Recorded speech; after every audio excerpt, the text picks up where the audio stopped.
Kenya's next fiscal year budget is an ambitious one. East Africa's biggest economy is targeting expenditure of roughly $33 billion for 2025-2026, its biggest spending plan yet. However, the National Treasury's projected total revenue is only around $26 billion, leaving an expected fiscal deficit of around $6.4 billion.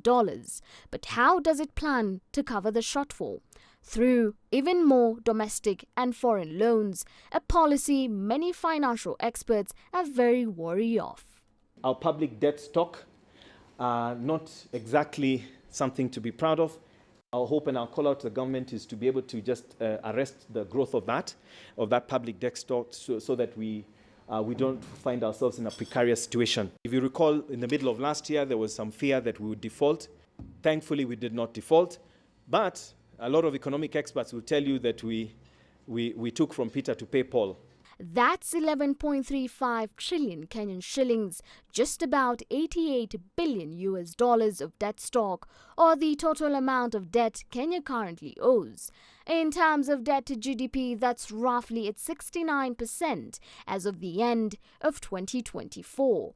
Kenya's treasury says it wants to get it down to 52.8% by the 2027-2028 financial year. But financial experts wonder how it can do that with spending so high. I will just say it's more of proper planning, and they need to cut on supported expenditure, overinflated budgets. I think the Office of the Auditor General has also mentioned that in some of the reports. They need to ensure there is prudent financial management. Kenya's economy is growing every year, but so are the government's ambitious plans.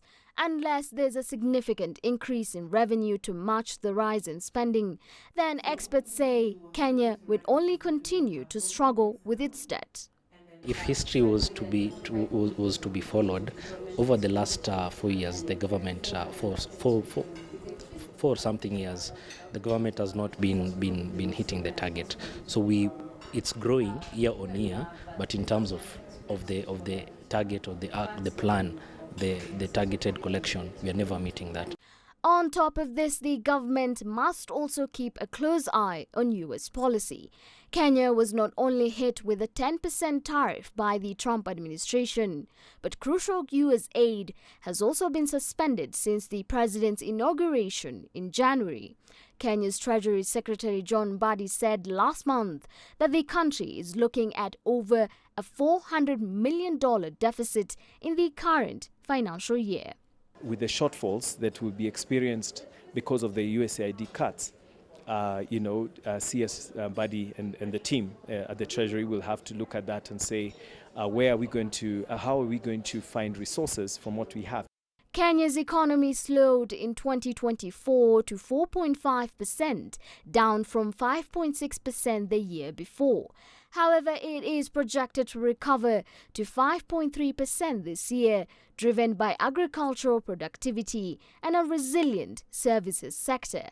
But economic experts say it is the coming months that will be critical in determining the shape of the National Treasury's 2025-2026 expenditure, set to be read before Parliament in June.